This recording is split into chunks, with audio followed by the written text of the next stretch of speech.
A lot of companies sort of get it a bit wrong where they say, I need to raise money so I can finish my prototype. Now, that's a very hard proposition for investors because they want to see traction.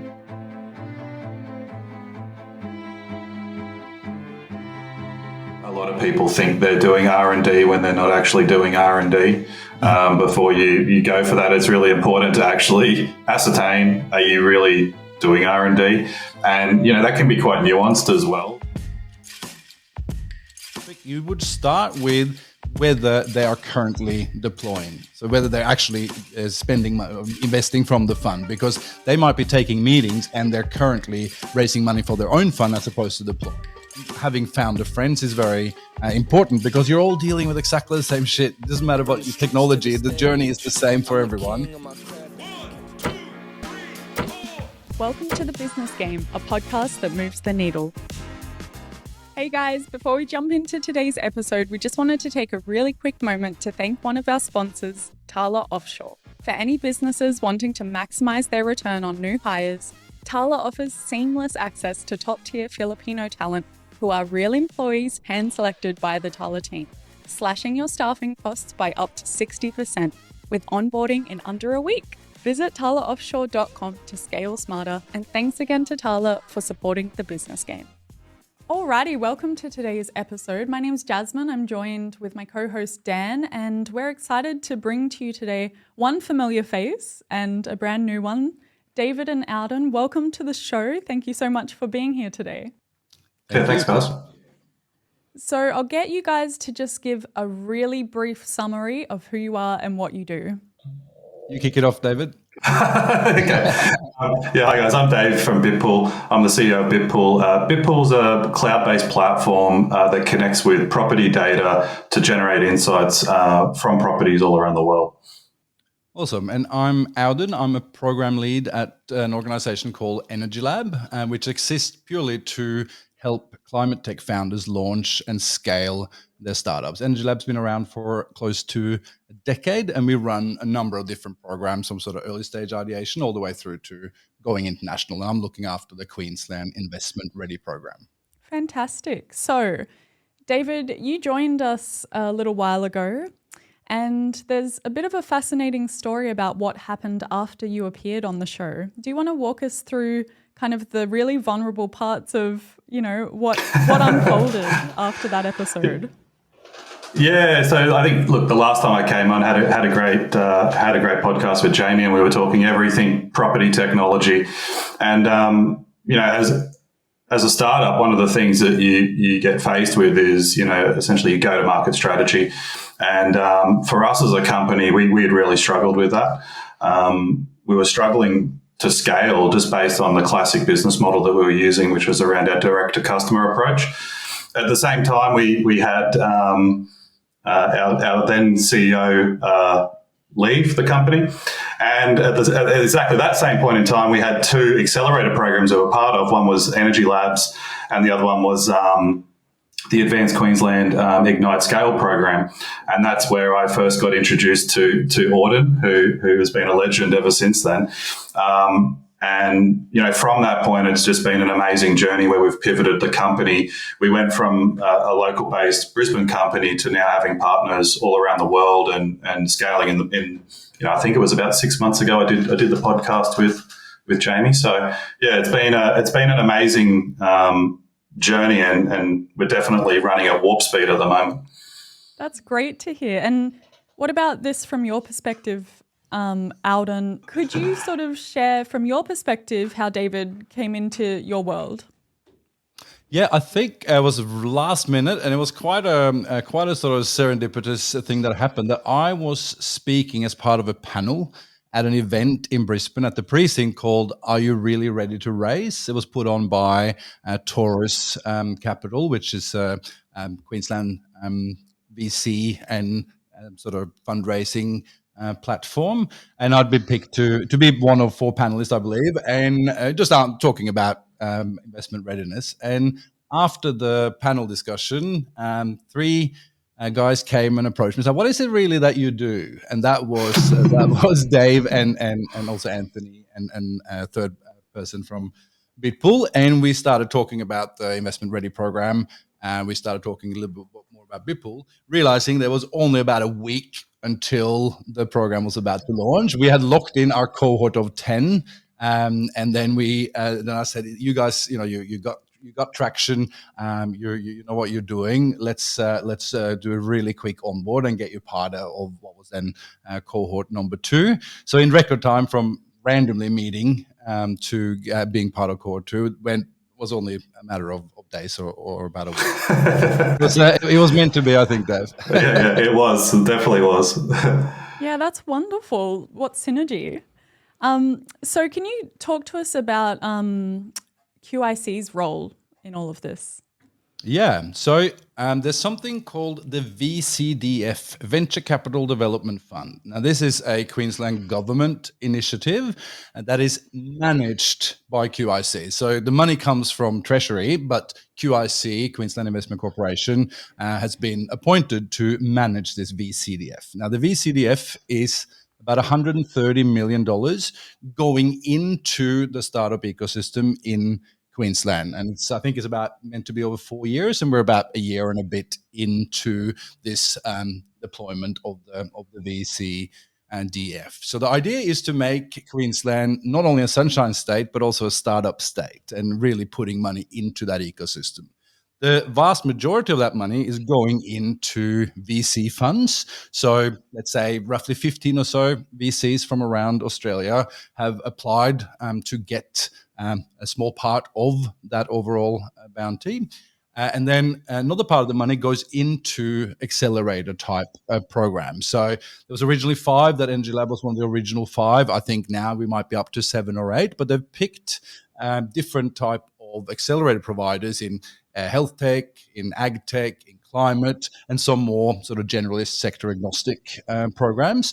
And then they're sponsoring the programs or paying for the programs to be run so that they can be offered for free to Queensland-based startups.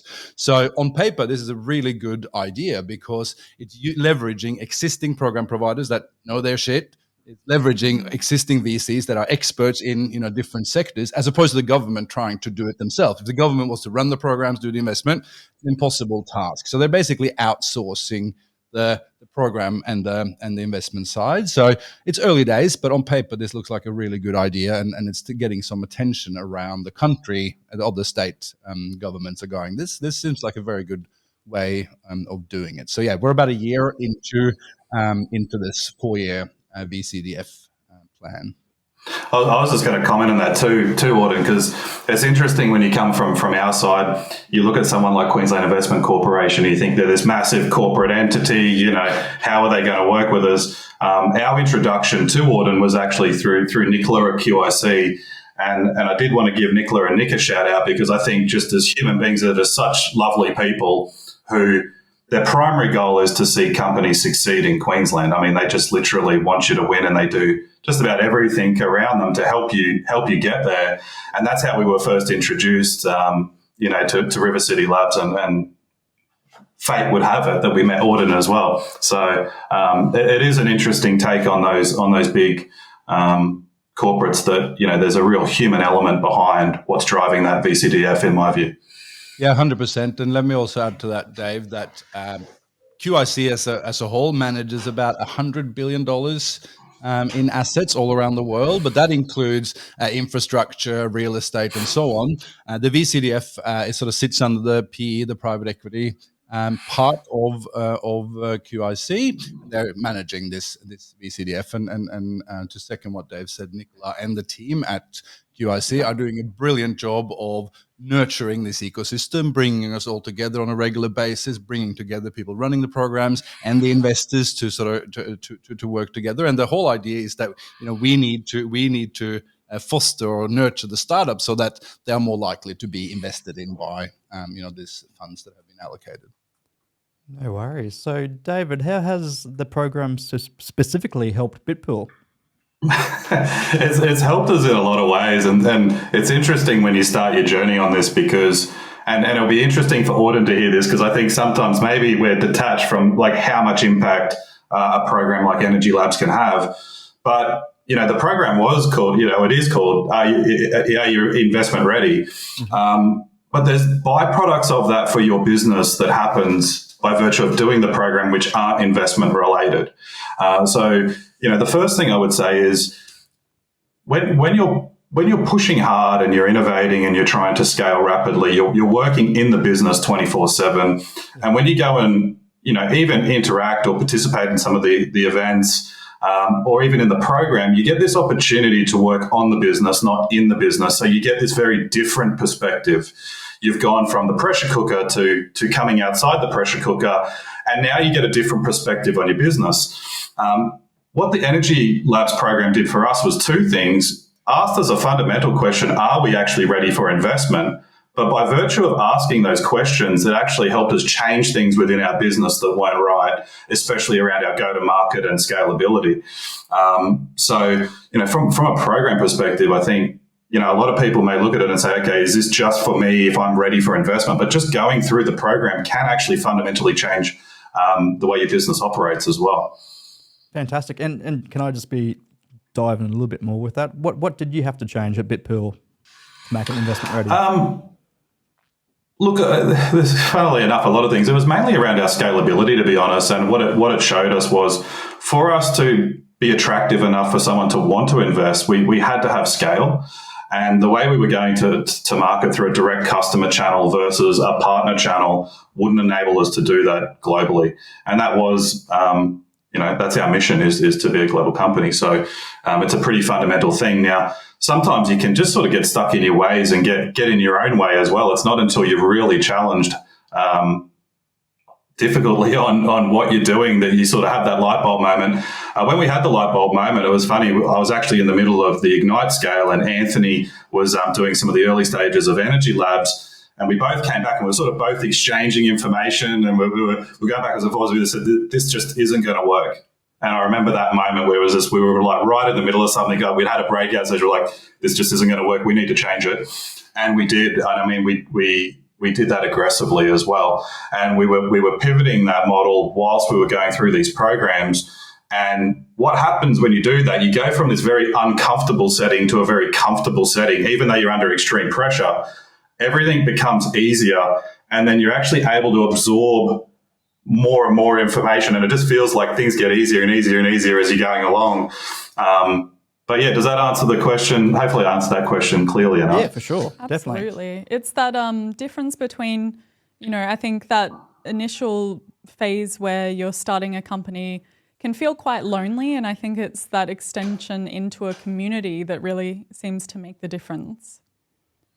Absolutely. And I'd say too, when you go through the program, you actually see other people who are in similar circumstances to yourselves.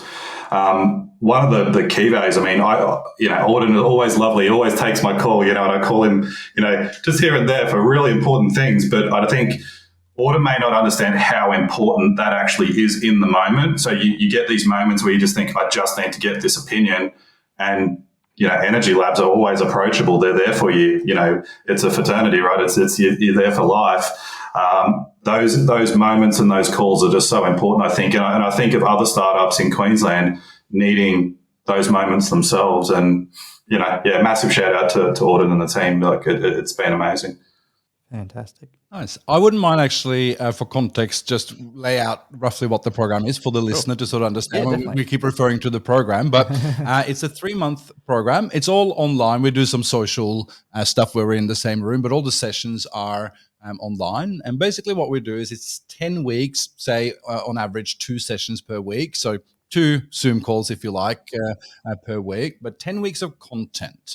And for this particular program, it's all cap raise related. So every single session is about some sort of angle to do with fundraising, which is different to many accelerator programs that do customer discovery and things like that. All of that aside, we're assuming if you're doing an investment ready program, you already have done those sort of things in the past. So it's all cap raise related. So we do 10 weeks of, and people realizing that there's a lot more to this than I realized. Like if you're going to be a successful founder, building product is one thing and building revenue, but cap raising is a whole new skill set that you should have in your toolbox. So without going into too much detail, we talk about different types of funding. We talk about the mathematics behind running a successful VC fund, so you understand what's on the other side of the table. We talk about how to do investor outreach, data room, how to talk about the opportunity, how to pitch, how to close the deal, how to manage your cap table,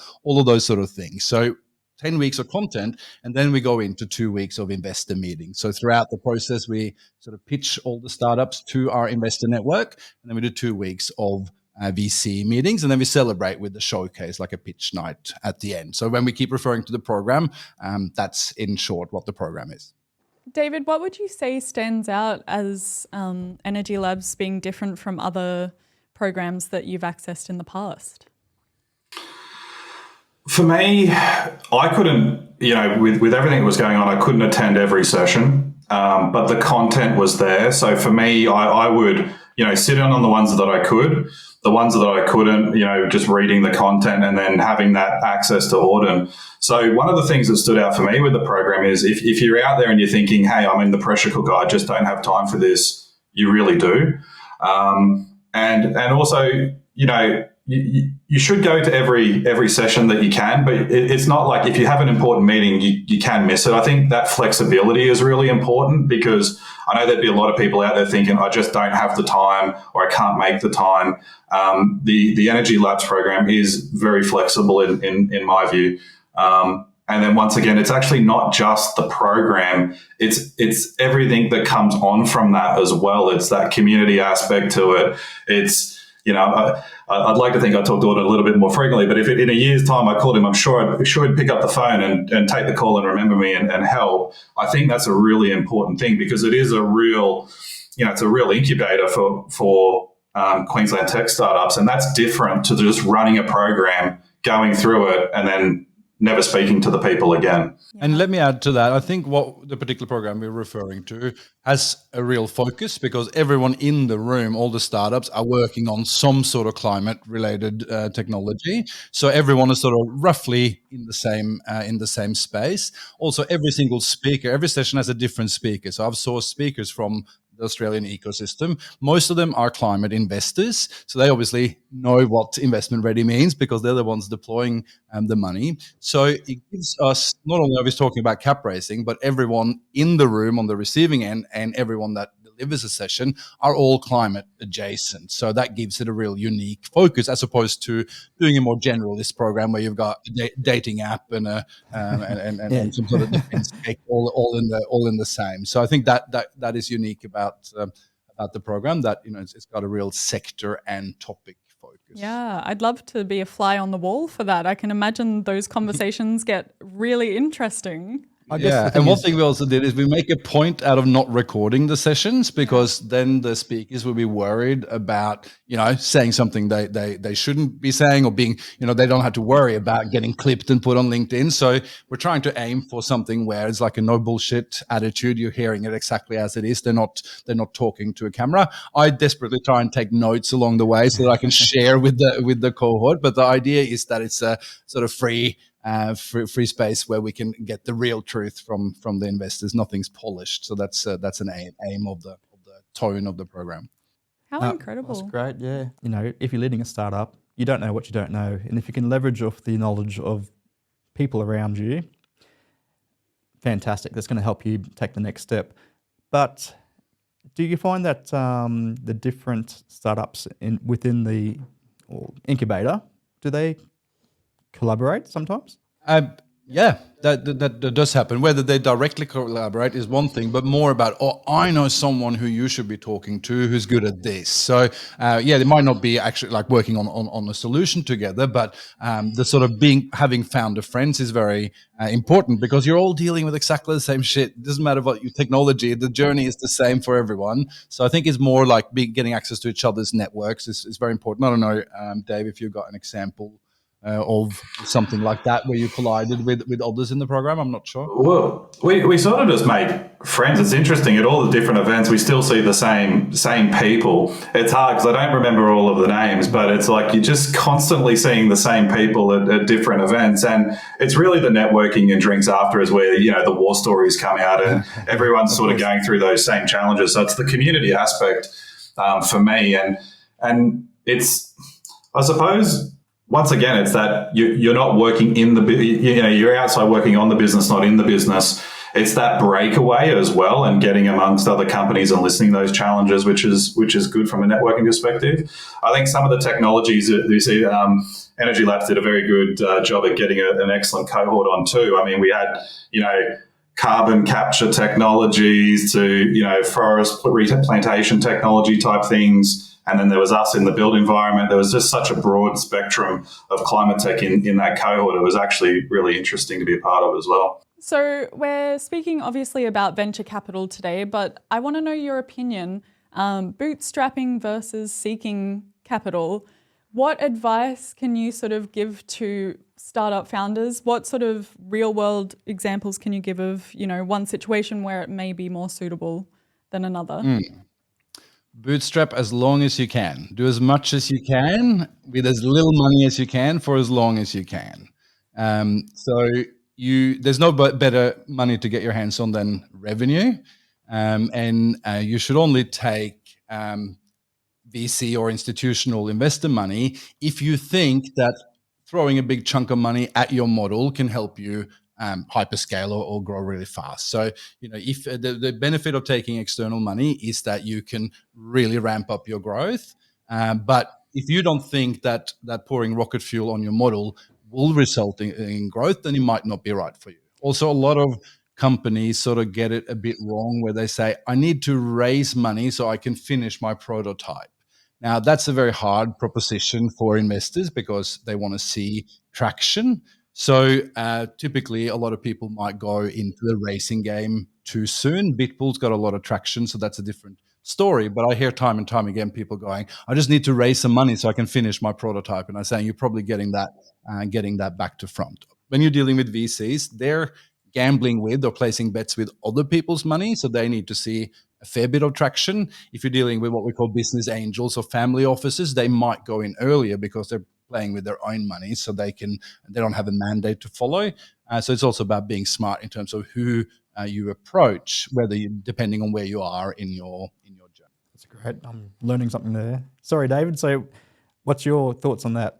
My view, I've always said, just philosophically, you can have too much money. There's something really nice about not having quite enough. It keeps you hungry, it keeps you under pressure, and you find new and innovative ways to do things, and it sort of forces you into that pressure cooker. On the investment side too, I look, this is from Bitpool's perspective, it's also key. They talk about, getting capital in to pour rocket fuel on your business model. I think it's really important too to understand from an investor, not just from a capital perspective, but what strategic benefit they bring to the company. What sort of network do they have? What sort of expertise do they have? And then at the end of all of that, I always like to say too, is when we're successful, you want to look around the table and go, I'm happy we won with these people. So they've got to be great human beings as well. And I think if you get all of that right, then you'll have a really good fit. But I definitely agree with Audun. You've got to bootstrap as long as you can for a whole heap of different reasons. It's not just about, it's about that keep staying in the pressure cooker, keep staying keen, keeping hungry, that sort of approach. But there is a point in time where for your model to scale, you will need to seek investment. And at that point in time, I think don't just go for the capital, think about who they are as people, that strategic impact and what they stand for. And you'll do really well. An investor relationship lasts longer than most marriages, so you need to make sure that you choose the right one, and you do that by doing reverse due diligence, by asking questions of the investor as opposed to just the investor asking questions of you. You should also, in your investor meetings, have a range of questions that you ask them to understand their fund, where they are in that fund, what sort of experience they have in your field. So you need to really also vet the investors so that you get in bed with the right one. Yeah, what would you say are some great pointed questions that people could be asking to their potential future I think that's a real interesting topic. You would start with whether they are currently deploying, so whether they're actually investing from the fund, because they might be taking meetings and they're currently raising money for their own fund as opposed to deploying. Typically, a VC fund is about 10 years. They want to have an exit in 10 years. And they typically only deploy, say, in the first 3 to 4 years. So you want to also find out where in that cycle they are. If they're in year 7 and they have a little bit of money left that they're trying to deploy, they would want a very quick exit, which is going to put a lot of pressure on you. If they're year 1 or 2, that's what you want. So where in the fund they are. You would ask, when was the last time you invested in a similar company to ours, to see if they've ever been in your sector. Ask them about where they see your sector going, so you get a gauge for whether they understand the space. Then you ask sort of hygiene factors about your average check size, whether they lead rounds, whether they do follow-on rounds, those sort of things to do with actual transaction. And then you should also ask them about their timeline and processes. So where does it go from the sort of discussions you're having? If they're interested, what does it look like, the process from initial interest to potential money in the bank? And it's a long process. Even once you've got someone on the hook, you're dealing with term sheets and the nitty gritty of the legal DD, which can take a long time. That's so valuable. So, David, do you have some lessons that you've learnt with funding with Bitpool? Yeah, I mean, we had so our seed funding came from existing shareholders, and we'd always sort of raised capital from what you would call friends and family. So we'd never had that experience of going to someone new and asking for money. We sort of took all those lessons learned from EnergyLabs, but for me as a person, I always like to get I like the fundamentals more so than capital. So it was always about, are you hands-on in a business? Like, will you roll your sleeves up and get hands-on and help us? What's the strategic value that you could bring to Bitpool before we would talk about capital? That might go against some of the rules that Audun said, but it was really important for me when talking to potential investors is like, can I actually have a human relationship with these people? Could we work together? Can they bring value to the company? More so before we talk about capital. And I think that's a really important mix. I will keep pressing on that. I think you can't underestimate the value that an investor can bring plus capital, not just, what's the check size that they're writing. Yeah. Well, I imagine that some people will just be looking for the money and like, yep, we'll do it ourselves. Just give us the money. We'll give you the return. But I think majority would be like you, David, where they're looking for some type of inputs and how to grow and how to scale and get good advice and try to avoid the problems. Yeah, and it's also, you want to have that relationship where you can, they can come in and you can have those strategic conversations, because that's another thing. Like, you will never solve every problem on your own. You need to bring in different ideas and different thinking, and that's what you should be looking in that investor as well. As it's almost like, what don't we have that we need in the business, and then drive to that. Yeah. I wanted to circle back a little bit and just play devil's advocate for a second. You sort of both phrased it as, funding should be looked at, like large funding from venture capital firms should be looked at when you're ready to pour rocket fuel on something. I feel like there's probably like an abnormal percentage of people, or a inappropriate percentage of founders who all believe that, sure, pouring more money on this, of course, would make it grow. What's the nuance to that? Okay, so ideally, you should have found what's called product market fit, meaning customers are seeking you out. You got your model right. So, you're a startup whilst you're still trying to figure out your model. Once you've got your model, then you're ready to scale and become a scale up, and you scale up by pouring money on it. So really delighting your customers, almost feeling like they're coming to you. That's a good sign that you've got product market fit. Every startup thinks they have it, most don't. And once you get to product market fit, you're sweet. Most startups fail. So most startups never get there. So that's a good sign. Like if you feel like sales are coming quite naturally, that's a good sign that you're on to something. But you also need to be a company that can scale. And a lot of companies think that, or startups think that they are sort of ready for VC when they're not. There needs to be something that scales, obviously, something that scales through technology. And ideally, you also have a true and tested sort of go-to-market ideal scenario. You know what your CAC is, your customer acquisition cost. You might even start to know what your lifetime value of a customer is, and then then you got to go to market that works. That's when you could pour rocket fuel on the model. Yeah, perfect. Hey guys, just wanted to do a quick shout out to our affiliate partner, OpusClip. If you need great video edits without hiring an editor, their AI engine turns your raw clips into share-ready content in under a minute, no skill required. Find our link in the description to support our show and get a great sign-up bonus. Create more, stress less with OpusClip. A little bit more to that. What are some common pitfalls that you've seen with startups recently? And do you have any examples? Let me share some of the common pitfalls. Typically, you make a lot of the same mistakes. So one thing is to launch into the cap raise before you prepped your data room. And I've made that mistake in the past. You're so eager, you got your pitch deck ready, and you just start hitting up investors. That's a terrible mistake. 95% of a cap raise is in the preparation. So building out your data room with different folders, financial, product, legal, go to market, etc. That is the bulk of a cap raise, is to do all of that, get all of that ready. Then there's this idea of ideally you should get investors on the same timeline. Meaning, if you are kicking ass, you'll get multiple term sheets. The only chance you're going to have to be able to compare those term sheets is if they arrive roughly at the same time. So then you got to work backwards. If the term sheets are going to arrive at the same time, that means you should open your data room for all investors at the same time, so that you have a few weeks of access to the data room and questions. That means you should be pitching to investors roughly at the same time. So in an ideal scenario, if you're highly sought after startup, get all your ducks in order with your data room. Reach out to the right investors. That's the number one mistake that the startups do, that they just start hitting up VCs that they've heard of in the paper on LinkedIn.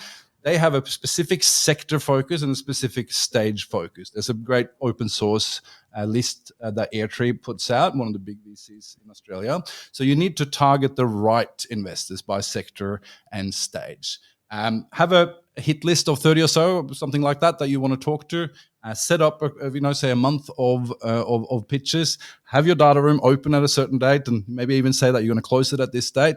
That will give you a chance to, have multiple term sheets arrive roughly at the same time, so that you can in the best position to negotiate those.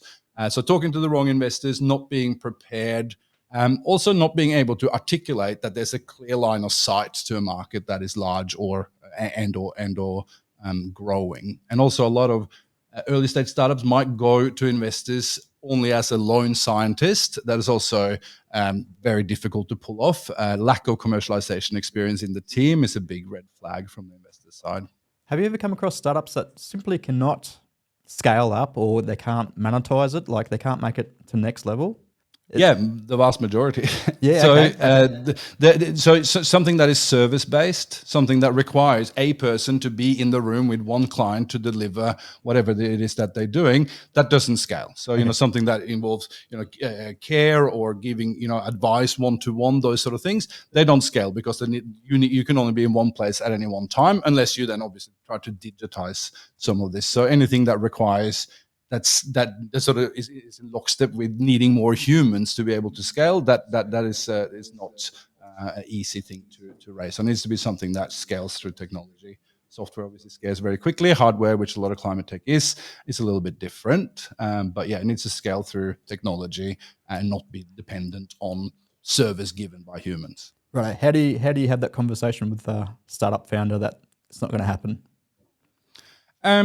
It's for them, well, just to say that you should not be pursuing VC if this is the type of company you are. And people think that VC is this sort of glamorous thing that everyone should shoot for. It's perfectly fine to have a small, medium-sized business. That's awesome. And the VCs call them lifestyle businesses, and it's almost like they sort of feel like they're putting it down. How awesome if you got a small business. There's nothing wrong with that. But to not chase VC unless you have a really scalable model is good to keep in mind. And there's others you can pursue, maybe other investors that are following more a value sort of approach. So you might have, you mentioned friends and family, but there could be angels that are particularly interested in what you're doing that are willing to support you. But if you're looking for institutional VC money, it needs to be scalable. No worries. So what type of percentages do you say are unsuccessful and taken to the next level with what you've seen anyway? Oh, 9 out of 10 startups fail within the first year if they even launch. So you just got to realize that is the game.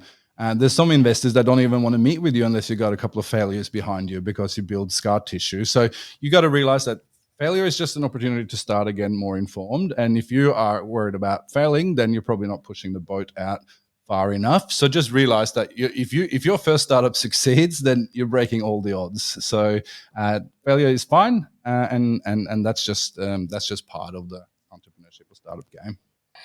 I was just going to add something to Audun's comments there, because I think the other thing is you have to have an extremely open mind to change. A lot of people get stuck in their ways, and then once you understand that change, you have to take massive leaps of faith to pivot. If you are going to pivot, and pivot can be an awkward or bad word sometimes, so you don't want to be pivoting all of the time. But when you see something that is not right, often people are like Audun was just mentioning, afraid of failure, afraid to take that leap. That's another thing that I think causes a lot of companies to fail, is just not being able to have the confidence to go all in once you know you're on the right pathway. Do you think that there would be either an imbalance in how many, with the stats on how many startups fail, is there an imbalance on how many good ideas there are, or is it just simply a case of people just really need to go through those lessons before they're ready to execute? So ideas, it sounds harsh, but ideas are worthless. It's all about the execution. So you can have the idea is not worth anything unless you got a team that can execute. So ideas are a dime a dozen, and people are trying to don't want to share what I've got an idea. I can't tell you, and you need to sign an NDA. No one gives a shit about your idea. It's about you execute, and that requires team and experience. So there's a million ideas, million great ideas probably that never gets built, because it's all about the execution and the building that thing, turning that thing into a product. Even from a product perspective though too, I mean, you can have an amazing product but a shit go to market or poor market or product market fit, and you're still going to fail. That's the other thing you see. I think there was a company, was it General Magic? The mobile device. There's a really cool documentary out there called General Magic. You watch it. It was like the very first smartphone that never made it, and it was like just amazing technology at the time. They had this like super cool device, but it completely failed because of the business and the timing. I wondered if it might be slightly different when you're in the room though, with all of these really passionate, ambitious people who are working on environmental solves in particular. There must be sort of this social element to it where, you're really hoping for everyone's success because they're obviously sort of trying to contribute something really positive to the world. Yeah, and being in the room with all the founders, realizing that you're dealing with the same challenges, but getting some first believers. Like being a founder is super lonely. You're going to hear no most of the time. It comes with the benefits of sort of being your own boss and that sort of stuff. But it's hard. That's why very few people succeed at it. So being around other founders, there's some sort of commonalities then, because you're all crazy enough to have a go, right? Most people never plunge into the startup world. So being around other people, realizing that you're dealing with similar challenges, getting some first believers, that's really, really valuable. So David, just with your baby, Bitpool, how did you take on criticism? Like really badly at the start. Yeah, like I can imagine. It's like I've got these ideas of great businesses, and like imagine someone telling me, "Nah, you're doing it wrong," or "You got to do it this way," and you just get, I don't know. You realise that everything's perspective. Like Audun was saying, you get used to hearing no a lot. There's certain things that you do have to hold your ground on and believe in it yourself. I mean, we were very early adopters of artificial intelligence, and we got a lot of kickback around that at the time. And that was just something that myself and the team sort of very fundamentally believed that it would be the future of technology. But there's other things that you do have to be open-minded to, and it is actually I'd say it's a journey, and it's like a maturing as you get older. Definitely when I was very younger, I used to any sort of criticism as I gotta take it personally, why are you against me, all of this. But now you just sort of take it as context, and the more of that actually the more criticism you get is actually good in some ways, because it tells you where you are in the journey. So, criticism can be looked at like from a negative, but I actually look at it from a very positive, because like I want people to be challenging what we're doing all the time. And if we've got people challenging us all the time and we either prove them wrong or we learn from it, then that's great for us as a company. And I think that's really important for Bitpool to succeed, is you actually need that criticism constantly. Part of the pivot that we did, I never would have thought we would have gone down the pathway that we did. We were probably more so stuck in our ways with this traditional business model. And if we wouldn't have had an open mind to that criticism, or at least the highlighting of where this potential issue was, then we would have never changed, and we potentially could have failed. So can you talk us through what that pivot actually has been? So we know from your past episode a lot about Bitpool in its former form. Could you talk us through what the future is looking like now? Yeah, for sure. So like we always went direct to the customer. So the building owner, the property portfolio managers, we would go directly to them as a customer and sell our product to them to use, because they are inevitably the end user of the product. That environment's very challenging to work in. It comes with long sales cycles. There's like a lot of barriers to entry to actually, establishing a relationship with that potential customer and getting your product implemented into the portfolio. We had come from a background of building automation, which essentially building automation providers purchase product from a manufacturer and implement it into those customers' buildings.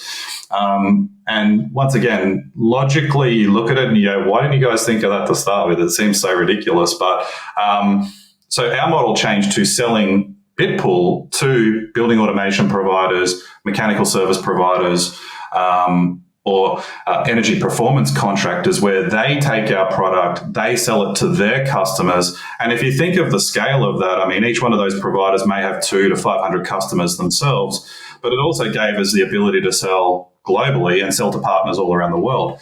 That then changes the focus of our company, because the focus of our company now is, product development, training partners, onboarding partners, and supporting partners, versus all of the effort that we would do with direct to customer. Now, we still do some direct to customer supply, but it's not our primary driver. Our primary driver is to drive through partner channel and add value to other service providers' businesses rather than just that direct customer.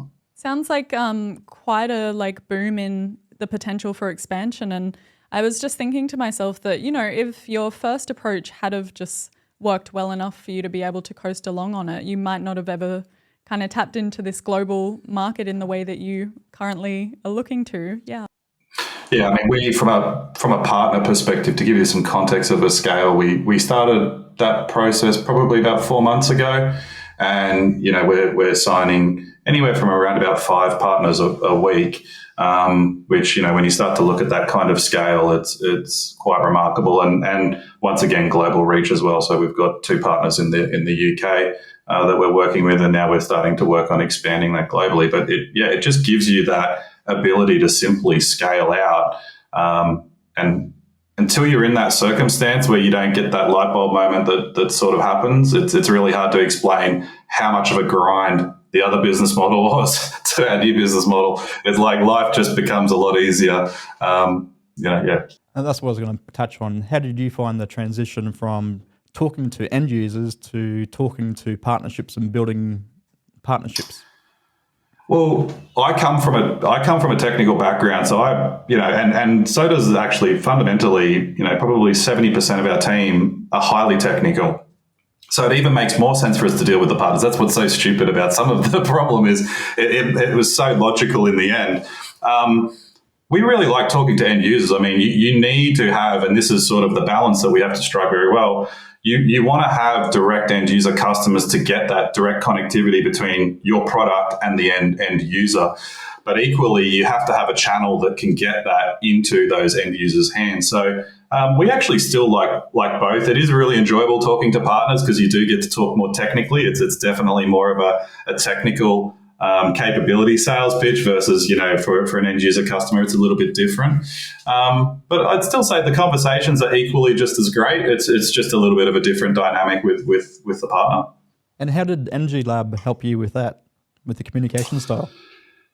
To be honest, EnergyLab didn't specifically help us with that, and not to be too blunt to Audun here, but they didn't help us with that.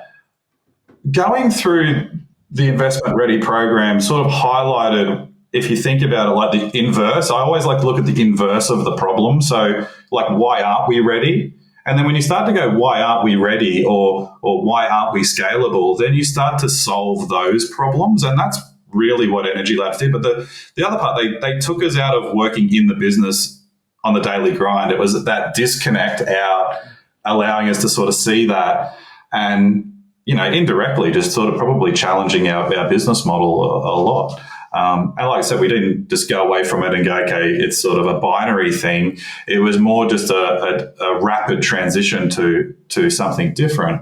But that's why I make a really clear point on that is, if you're looking at the program, it's not just, it is investment ready, but you will get a lot more than just being ready for investment out of the program, in my view.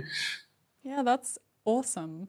I was wondering if we could go through this next lot of questions with just some really practical hands-on tips for people who are looking to step into that next phase of their startup. So starting with how do you suggest to people that they actually access accelerator programs like EnergyLab? So trying to figure out what's out there. I really encourage people to get involved with their local startup community, whatever that is, whether it's startup drinks or, like a morning walk or whatever it might be. Figuring out what's out there. There's so many different accelerator programs. So thinking about which one is right for you. So if you're very early, then maybe you should do one that focuses really on customer discovery and validating the idea. If you're more advanced, or next step for Bitpool now maybe might be to look at like one that's focused on international expansion, things like that. So educating yourself of what's out there, actively trying to become part of the local startup ecosystem. It's so much happening on sort of like a grassroots level now, whether it's in Queensland or in other state, and just start, asking questions, finding other founders, and making a concerted effort to become part of the ecosystem. Obviously lives online as well. You can find out a lot by following, investors and other startups and people that have a voice on LinkedIn, things like that, but actively sort of going after becoming part of the startup scene and educating yourself on the different options that are out there to find the program that is right for you. Yeah, perfect. And what about accessing government organizations that might be useful? So government, there's so many grants out there that are available. So, there would be pages, websites where you can find those.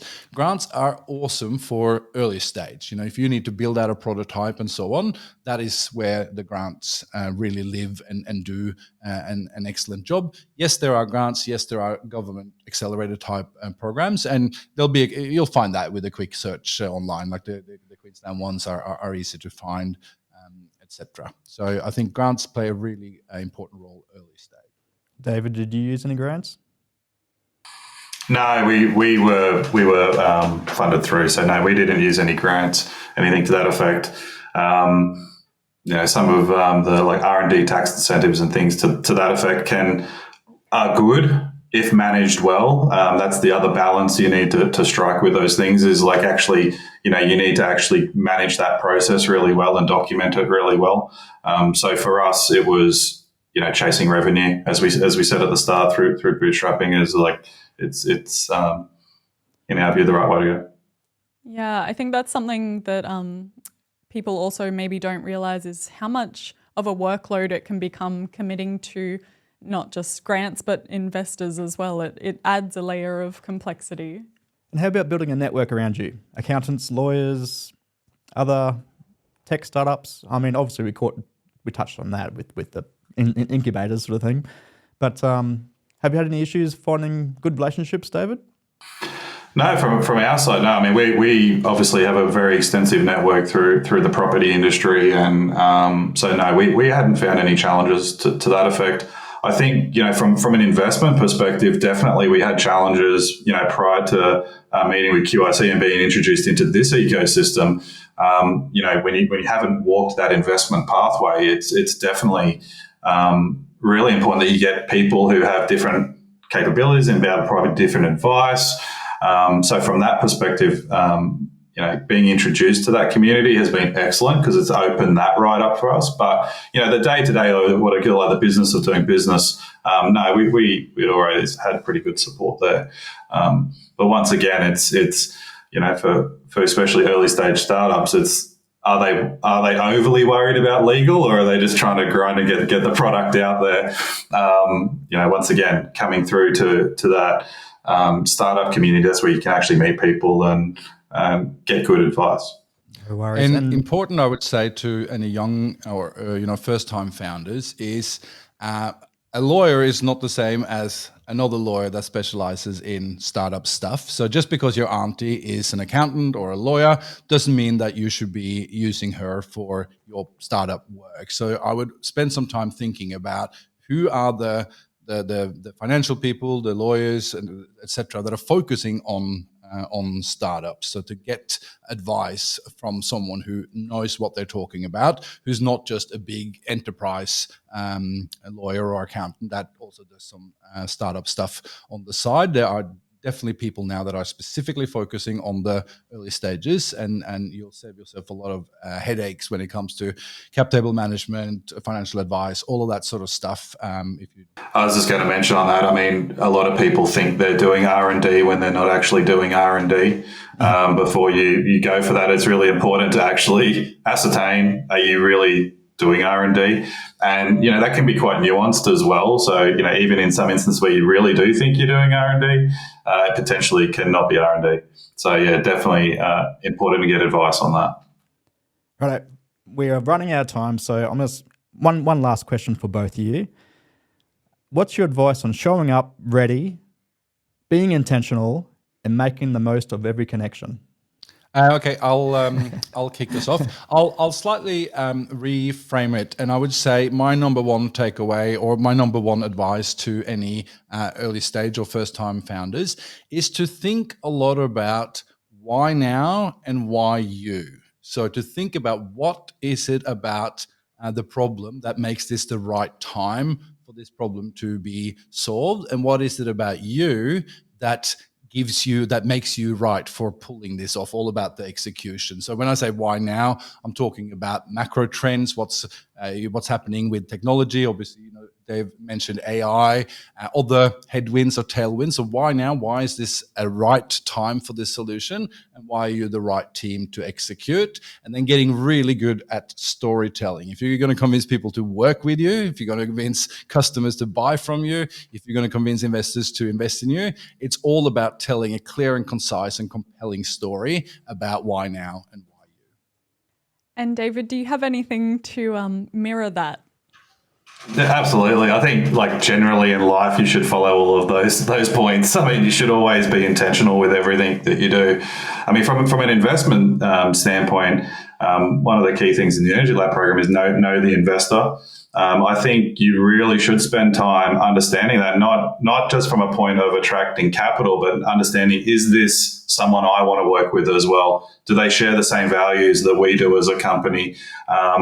Is really important. But that was the most important lesson from the EnergyLabs program I took, was actually understanding the investor, understanding what success looks like to them, and what they're passionate about as well.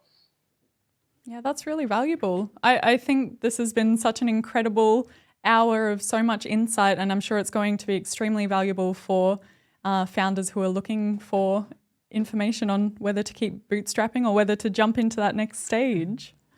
Now, to finish off, can I ask for a summary of yourself and the business or the program that you're in, and starting off with David? Okay. I'm David Blanch. I'm the CEO and co-founder of Bitpool. I love technology. I've been in the technology industry for 23 years. Bitpool's a product that connects data from the built environment, brings it to the cloud, where we use artificial intelligence to generate deep operational insights. And for anyone who's looking to change the way their property is managed, reach out to us on www.bitpool.com or jump out to us on LinkedIn. And I'm Audun Fiskerud from EnergyLab. I'm one of several program leads. EnergyLab is an organization that helps climate tech founders launch and scale their startups. A good starting point would be to go on to energylab.org.au to get an intro to the different programs. Also, if you'd like to connect with me personally, just hit me up on LinkedIn. I'm really passionate about startups and securing investment. So even if you're not part of the program and you've got something you want to run past me, I'm always just a quick message away. Amazing. Well, thank you both so much for your time today, and I'm sure we'll speak again. Thank you. Thank you. Thanks for having us. Thanks, guys. To help support our continued mission to provide free, best-in-class advice from the world's most compelling business leaders, make sure you hit that subscribe button and ring the bell so you never miss an episode. See you on Saturday. Thanks for tuning into The Business Game. If you like what you've heard, make sure to subscribe on YouTube and follow us on TikTok, Instagram, Facebook, and LinkedIn to stay connected. A big thank you to our major sponsor, Tala, for powering today's episode. Join us again on the next episode of The Business Game, a podcast that moves the needle.